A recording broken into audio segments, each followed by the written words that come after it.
Hey everybody, welcome to the Orange Brown Talk podcast. It is Wednesday, recording this around 4:30. Dan Labbe with Mary Kay Cabot, Ashley Bastock, and we're going to talk quarterbacks. That's sort of what we have on the mind today. But I wanted to start with a guy that I feel like we've sort of danced around a little bit, and we haven't really dug into all that much. And he's starting to get talked about a little bit on Twitter. I know there was one ESPN, I think it was Ben Solak, who was doing his assigning free agents to teams, and he said that the Browns would be the most intriguing for Malik Willis. And there's some chatter about what he would cost and if the Browns would even be in the running, where else he could end up. So let's talk a little Malik Willis here on the podcast. And he is a guy that a few years ago was a favorite of ours as we were going through the draft process. I know he was certainly a favorite of yours, Mary Kay, but he ends up not going quite as high as maybe some people thought. Now he's going to have an opportunity to maybe cash in on being a longtime backup, of course, most recently with Green Bay. And I think he's an interesting guy. We have seen situations where, guys have had very small sample sizes. They've had small sample sizes and they've gone and signed someplace for big money, big-ish money, and it hasn't worked. Other times it has. It would be a risk, but do you think the Browns will end up being in on Malik Willis when we're a week and a half away from the combine, so this stuff's really going to get going here. Do you think the Browns are going to be in on Malik Willis when the time comes? Well, I think they will inquire about him. I think they'll ask about him. I think they'll have a conversation about him. They will probably reach out to his agent, who also just so happens to be, and I wrote this in my Deshaun Watson story for today, he also happens to be the agent for Deshaun Watson. And we all know that Deshaun Watson is trying to get his career back on track here. So I don't know how that will factor into the whole thing, but I do think it's something to at least discuss and think about. I have also been told that the Miami Dolphins will probably have the inside track to land Malik Willis. So we'll have to see how that goes. But I think that we have to keep an eye out for that. I certainly would be tossing my hat into the ring for Malik Willis because we know that Todd Monken likes a dual threat quarterback, and Malik Willis fits the bill. And now he's been around for a while. He was drafted in, was it 2022? Yes, it was 2022, the same year that Kenny Pickett was drafted in the first round by the Pittsburgh Steelers. And I think some people were surprised that they didn't opt for Malik Willis in that draft. They went for Kenny Pickett instead, and that didn't work out for them. And Malik Willis was drafted by the Titans, and then he goes on to be acquired by the Green Bay Packers, where he's been for the last 2 seasons. And he's shown some promise when he's gotten out there, including this past year. He went 0 for 1 in his start, but he completed 85.7% of his passes. He had 3 touchdowns, 0 interceptions, and he showed that dual threat ability. And we know that's what Todd Monken really likes and values. That's what Malik Willis is. He's someone very much like a Lamar Jackson. He's in that mold, not at that level, but in that mold. And so you know that Todd Monken would do a really nice job on coaching Malik Willis. He can handle that. And if you're going to acquire a guy like that, you need a coach who can handle him. And Todd Monken 100% can handle him. In fact, prefers that type of quarterback. So I would think that they would make a pitch for him. But once again, I have heard that, I don't know, there is some sentiment for him landing in Miami where the Dolphins are moving on from Tua. So we'll see how it goes, but I would for sure toss my hat into that ring. So just so everyone knows, we lost Ashley. We're trying to get her back on here. She had some Wi-Fi issues, but we lost her as we started this conversation. So we're not ignoring Ashley if we don't go to her here. We're trying to get her back on, and hopefully we'll get her back into this discussion here. But so I'm very fascinated by Malik Willis. I think of all the Browns options out there, and we're going to talk about a couple of their other options that might materialize here over the next month, even before the draft. But of all the Browns options that involve guys outside the organization, I think he's the most fascinating just because he has the most upside, right? And because of the things you're saying about him being a dual threat quarterback, because he was a hot name a few years ago when he came out in the draft. I also am a little surprised. I guess I'm just a little surprised at how quickly people are just jumping to this conclusion that he's going to be like a guy if he gets that opportunity, because there just isn't a very big sample size. And that's not all his fault, obviously, but just, when I pull up his game log, he's had 2 games in his whole career where he's thrown more than 20 passes and 8 games in his career where he's thrown more than 10 passes. So there is risk in bringing in Malik Willis. This is not just some risk-free signing, that you would be bringing in. You'd have to really believe in him to be your starting quarterback, because you're going to have to pay him. I don't know what it's ultimately going to cost. I saw maybe a Justin Fields type contract thrown out. I don't know if that's what it will be, but I mean, I don't know. Like, to me, you have to decide, is paying Malik Willis a better option than seeing what you have in Shedeur Sanders, or even seeing what you still have in Deshaun Watson? I'm more interested in Malik Willis than either of those guys. But the Browns, before they write that check and bring him in, they have to decide if committing to him as their starter, probably for the next year or two at least, is better than taking this year to see what they already have in the building. Right. And the thing about Malik Willis is the fact that because there are so few good quality available quarterbacks this offseason, he's going to go for a premium, and people will be clamoring for his services. It'll be interesting to see if any of the teams in the top 5 ahead of the Browns in the draft at number 6 decide to sign Malik Willis. If somebody up there wraps him up, then they don't necessarily need a Ty Simpson, who is the second best quarterback in this draft after Fernando Mendoza.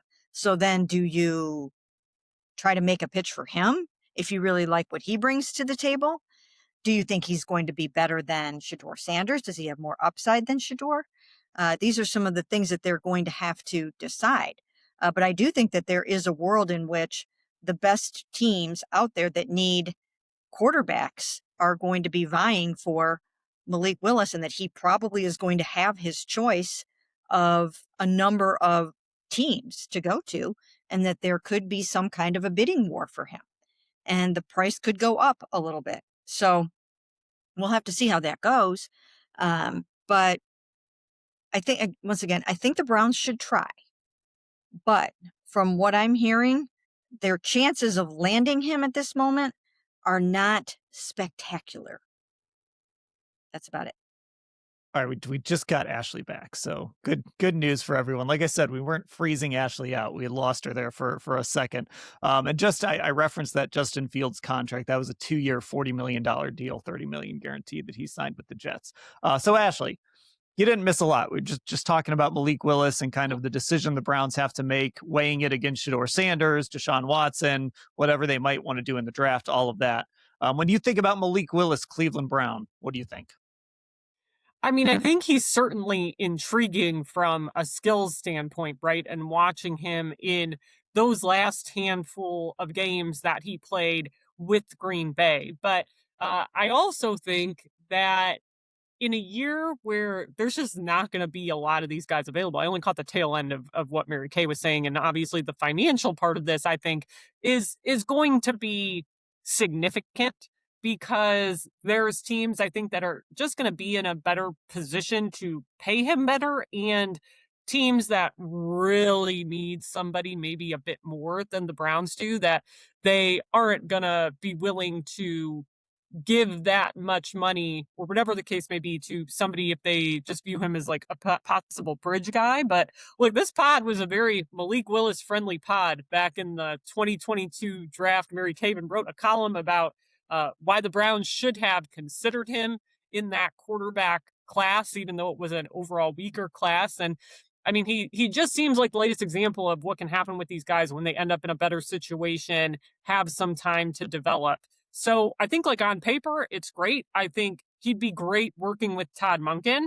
But again, catching the end of what Mary Kay said, like, I think the financial part of this, the fact that there aren't a ton of good, solid, necessarily free agent quarterbacks that everyone's going to be clamoring for, it's going to make the market that much more competitive for Malik Willis specifically. Yeah, and I think too, like, look, obviously, if you bring Malik Willis in, to me, that's like, okay, you are committing to him to be your starting quarterback. Like, sorry, Shedeur, sorry, Deshaun, we're signing Malik Willis to be the starting quarterback for this football team, at the very least to start the season, if not making just a full year commitment to him. And so, just looking at Shedeur Sanders, for example, the money. Um, we've talked about this. He doesn't carry a huge cap hit. 951,000 last year. He jumps over $1 million the next 3 years, but it's nothing for a quarterback. And so while the money doesn't matter necessarily from a cap standpoint, I think we've seen, Mary Kay, that Andrew Berry is going to maneuver the cap and he's going to do crazy things to get under the cap and push money forward. And we see it all the time when he signs free agents. That first year always has a low base salary, all of that stuff. So the money from that standpoint doesn't matter. But it's this idea of, if you do, are you better off paying Malik Willis, whatever it might be, whether it's 30 million guaranteed and making that commitment to him, or just kind of seeing what you have here in Shedeur Sanders, seeing what you have in Deshaun Watson. I find Malik Willis to be I find him to be the more intriguing of the three options, just because of the unknown, I think. And that would be if all things were equal. But because you'd have to pay him and you'd have to commit to him, this wouldn't be drafting a guy. This wouldn't be some, hey, come in and compete situation, or, we're going to trade for a guy like Kenny Pickett, who has, still on that rookie deal. Because all things aren't equal, I think that's what makes this complicated. Because with all three of these guys, it's a roll of the dice. You don't know if any of these guys can be your starting quarterback for 17 games next year, let alone beyond that.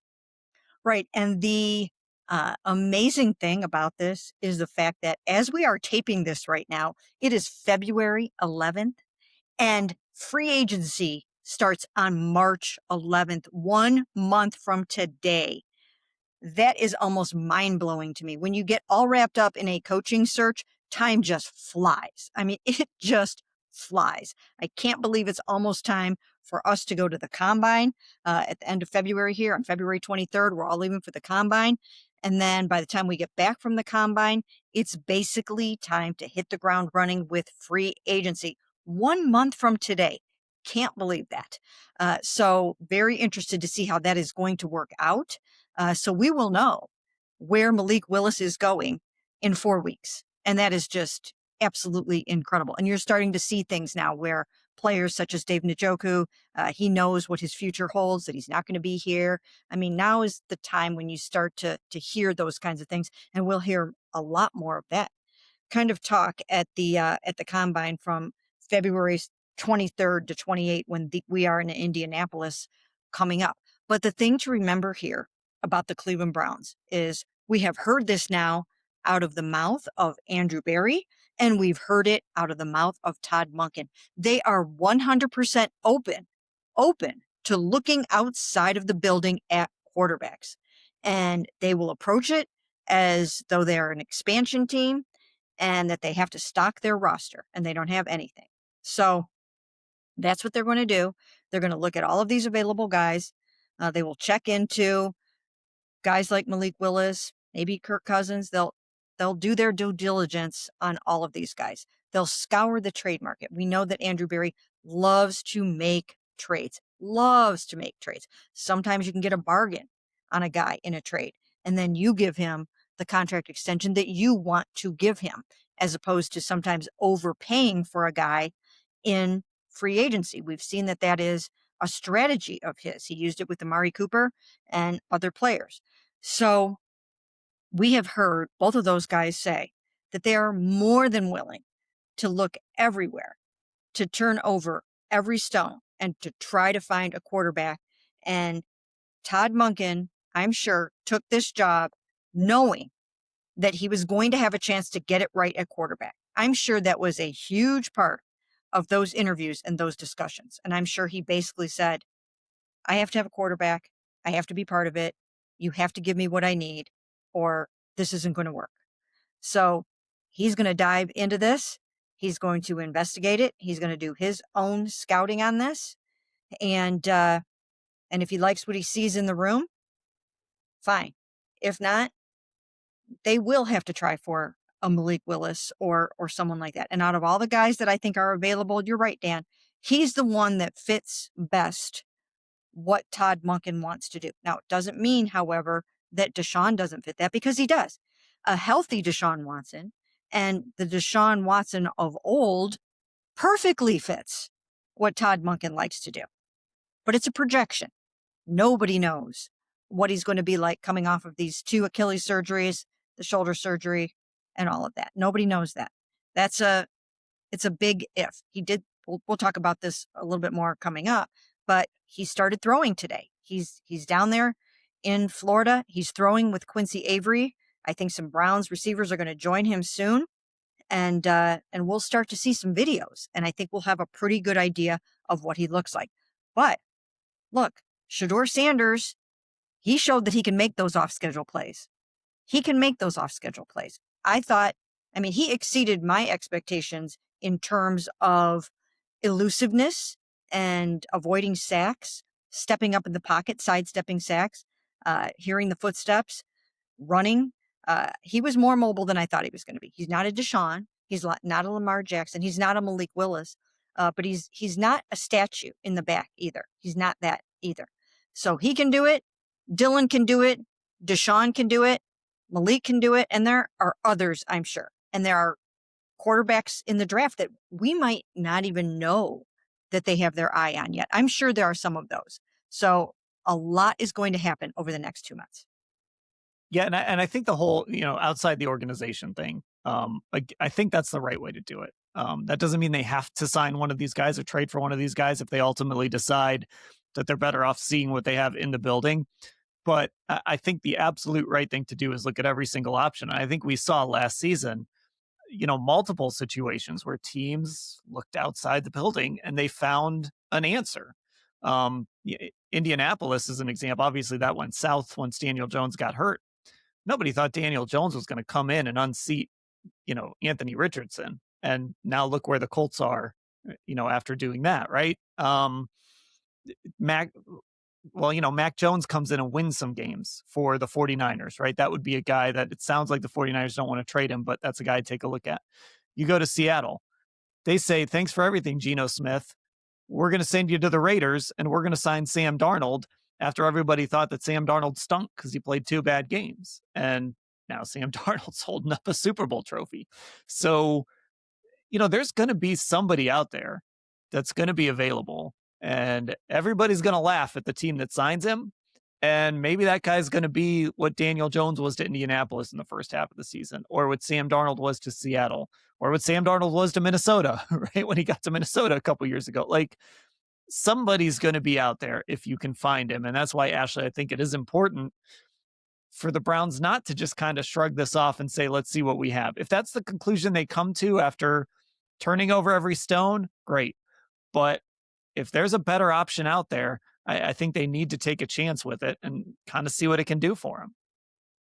They absolutely do. And look, I think there is this line between being aggressive and forcing something that's not there. And I don't think that this front office often tries to do the latter. And I think when you're talking about quarterbacks, you either think that there's something is there or you don't. And you can't go all out on a guy just because you want to add to the room. If you don't think that there is something feasibly there to work with. And I think too, the reality of this is, like you said, Dan, there's going to be a name out there people are going to look at and laugh, sort of like the Daniel Jones was last year, Sam Darnold even 2 years ago.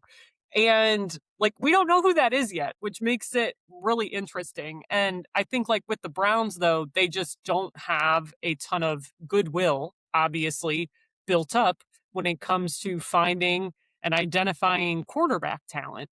So I think especially if it's them, people are going to look and laugh extra hard. But Todd Monken, there is just a new sheriff in town, I think, with this stuff, which I keep thinking about. I mean, we've talked about it a lot already, this idea that he's found and won with a lot of different quarterbacks. And That's why, I mean, I hope they really take to heart his input. And if there's somebody out there where he looks at him and says, hey, no one's talking about this guy, but I think I can win some football games with him, that they go out and try to get that person, whether it's in the draft, whether it's trading for somebody, whether it's a free agent. But that's what makes the landscape interesting this time of year compared to like 7, 8 months from now. Okay, I didn't think you guys would make me talk about either of these names by February 11th, but before we hit record here, America, maybe you actually mentioned them here already, but there's a couple of old guys out there who it seems like could be available. Kirk Cousins probably going to be let go by the Falcons. I thought we were done with that because Kevin Stefanski's not here anymore, but that's okay. And then Derek Carr potentially coming out of retirement. Of course, he retired. The Saints drafted Tyler Shuck. Tyler Shuck was very good for them next year. It seems like that's probably the direction they're going to continue to go after his rookie season. So here we go. Could the Browns have an interest in one of these two veterans? I'm just going to get out of the way on this one. Could the Browns have an interest in one of these two veterans if they became available? I'm going to say no on Kirk Cousins because I feel like, I don't know. I've been doing a little bit of reporting on this and I'm not feeling that one. Let me just say that right now, I am not really feeling that that's going to be a viable option for them. But I would be somewhat intrigued by Derek Carr, and you called him an old guy, but Yeah, that's probably not entirely fair. he's now young in terms of quarterback years in the NFL. I think he's 34, right? I don't think that is bad at all, really, right? Is he only 34? I just looked up. He turns 35 in March. Oh, okay. All right. So, I mean, it's not young. It's not young, but it's also now in modern day quarterback years, it's not old, right? I mean, you can still get out there and play at the age of 35. So I would be somewhat intrigued by that one. But Andrew Berry also did say the last time we talked to him in the sidebar interview after Todd Monken's introductory press conference, he basically said, we're not going to be going out and signing a lot of older guys. So I think we need to keep that in mind. I don't really think they're going to do that. They already have someone in that almost age bracket, in the 30-something age bracket, and that is Deshaun Watson. So if Deshaun is completely healthy, I think he would be more so their sort of older veteran guy that they would be seeing what he has left in the tank. I think if they are going to go outside of the building, they are either going to draft a quarterback that we just don't know yet what they're thinking, or find somebody in the Malik Willis age group. So that's kind of what I think that they would do, more so than going after a Derek Carr or a Kirk Cousins. Yeah, and I think, to that point, I don't want to say there isn't an urgency to win, because I think there is an urgency to win, but there's not like an urgency to go win the AFC next year. You know what I mean? Like, they want to get better and they want to win football games, but they're still they still understand that they're building here. They still understand that they're that they're where they are in this process. And as Andrew Berry always says, that life cycle of the roster. And I think part of that is like, does it do you any good to find out if 35-year-old Derek Carr can still play? Or are you better off finding out if Malik Willis or Shedeur Sanders or even Deshaun Watson can still play? And I'm always torn on Derek Carr, because whenever I've watched Derek Carr, I'm like, oh, this guy's good. And when Kevin was here, there was a time when I thought, man, Derek Carr would be a really good fit in Kevin Stefanski's offense. But for whatever reason, it seems like people who watch Derek Carr when he's not on their football team love him. But then when Derek Carr gets on their football team, they don't love him anymore. So I don't know what's going on with that. I don't know if it's just like, maybe if you don't see him every week, you don't see some of the flaws or something like that. I don't know. But that's one of those weird kind of things with Derek Carr. Like, if he doesn't play for your team and you watch him and you don't have a quarterback, you're like, oh, I would take Derek Carr. and then he gets on your team and you're kind of like, I think I'm good. So I don't know if that would happen with the Browns or not. But Ashley, do either of those older guys, Carr or Cousins, intrigue you? Not really, basically for the reasons we just said. Like I think of the two, Derek Carr is probably the more intriguing one. I mean, just the age factor alone. And I just think though there are other things they need to figure out with this room that are more pressing. And like to go back to what Mary Kay mentioned, like what Andrew Barry said in that sidebar, like this is a team that I think in 2022, 2023, 2024, they were looking at it and saying, okay, we're a few like veteran pieces away from making a run here. And what Andrew was basically saying last week is we're not in that place anymore. Like they know they need to commit significant resources to having, what I would equate to like the youth movement they had on the defensive side of the ball over the last couple of years to now doing that on the offensive side of the ball. We spent a whole podcast talking about David Njoku and him leaving and what that represents with that core sort of from that 2020, 2023, the playoff years. And I think like for that reason, it's like neither of those guys are going to be a long-term answer. And I think you can get bridge guys maybe with what you have or somebody else that we're not thinking about, somebody else that's younger, somebody else that's in that age bracket, and maybe strike gold or, I don't know, set yourself up for more opportunities in 2027 if they are, in fact, there that year. Okay, so let's spend a little more time on Deshaun Watson. Because people love it when we do that.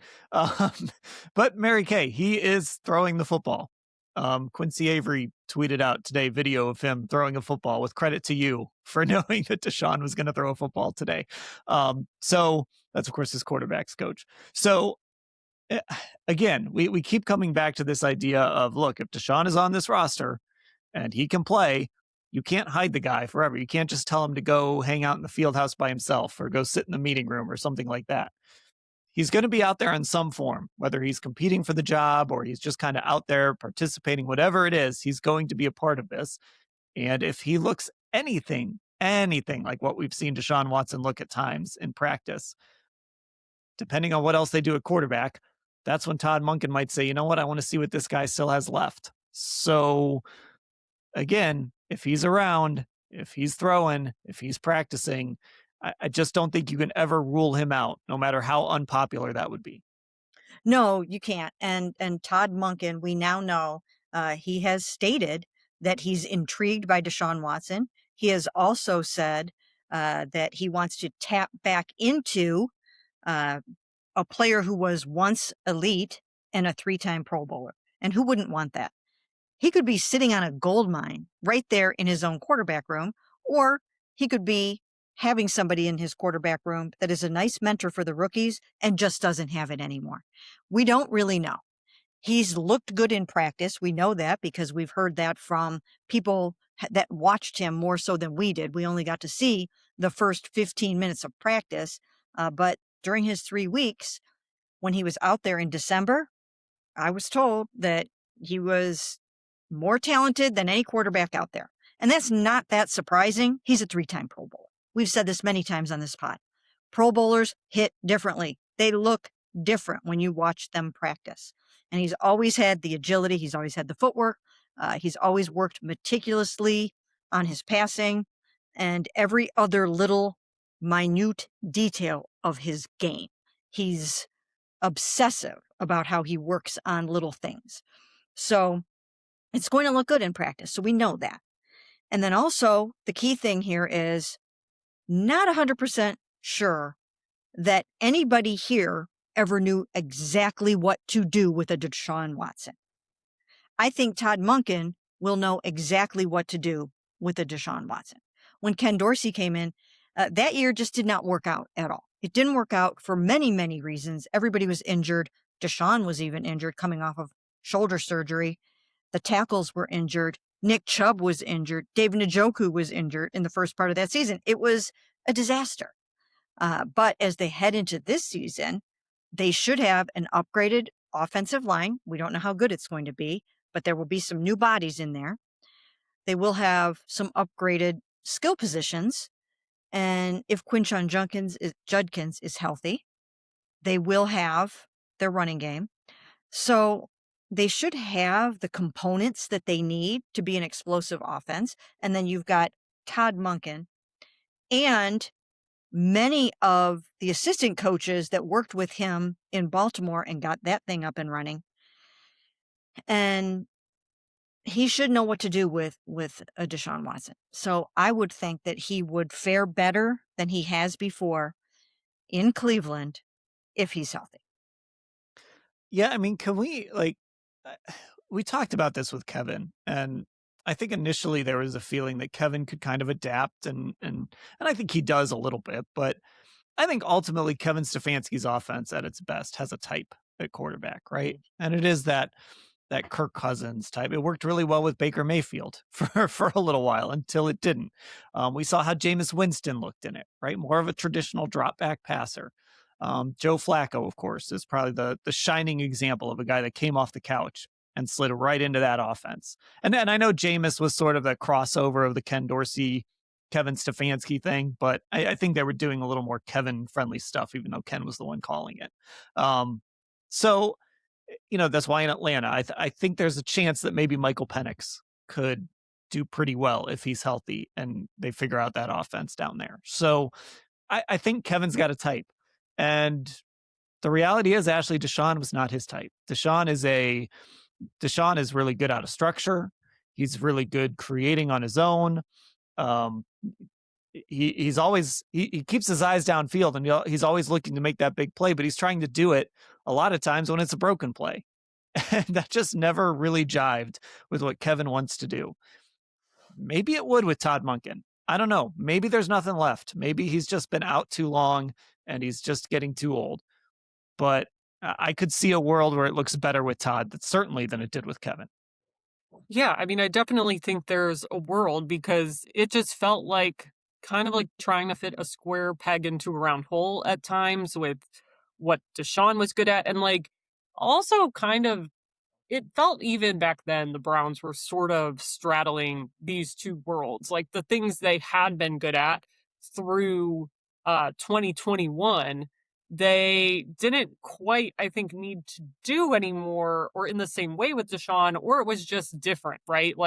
I think back to 2021, they go through all this effort to re-sign Wyatt Teller and Joel Bitonio. And those were two of the best pulling guards in the league. And you're making that decision because you have Nick Chubb and everything's so great. And they're used to blocking for Baker Mayfield. But it's totally different when you're an offensive line and you're blocking for an off-schedule guy and a guy who's going to improvise a little bit more. So suddenly these pieces that were good, it's they just didn't, I think, ever quite fit with Deshaun. And I mean, the pass catching core, there's always been, again, the same questions for the last 5 years. And then they were dealing with Nick Chubb being hurt. So they were kind of transitioning where it was a bunch of these guys who had been on that 2020 team and tried to, keep it going in 2021. But now you suddenly have a quarterback that was just very different from Baker that excelled at different things that this offense, I think the rest of the offense just wasn't really equipped to do. And then on top of that,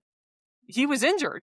He suffered significant injuries. So I agree. Maybe we'll look at this in 8 months or whatever and be yeah, he's too old now. He's been out of it too long. He doesn't have that feel for the rush anymore or that feel that a quarterback needs to have. But there's also a world where that doesn't happen. And it's just because he's in a different system and he's healthy. And I think that's why we keep talking about this and bringing it up. And I know it's just such a sore subject with fans. But again, the perception of him to the fan base is one thing, but the perception of him in that building, and I think among the coaching staff, is a totally separate thing that a lot of fans just want to ignore because the Deshaun Watson era here has been such a disaster. Yeah, and I do think there's always intrigue with him too. Just this oh my God, Deshaun Watson. People remember what he was in Houston. So there might be these new coaches might be coming in thinking, oh yeah, Deshaun Watson, I remember. I remember what he used to look like. We'll see. Okay, there we go. From Malik Willis to Deshaun Watson, bunch of Browns quarterback options. Like Mary Kay mentioned, we are a month away from the start of free agency. We're less than 2 weeks away when all of us will be potting from Indianapolis at the Combine. So things are starting to happen very quickly here in the NFL offseason, even though the Super Bowl was Sunday. Of course, you need to follow along on our Instagram, Orange and Brown Talk, our Twitter, Orange Brown Talk. You can find our YouTube. Go to Cleveland Browns on cleveland.com. We got YouTube shorts. We put the pod up there on video every day, all of that stuff. So make sure you check out those. And of course,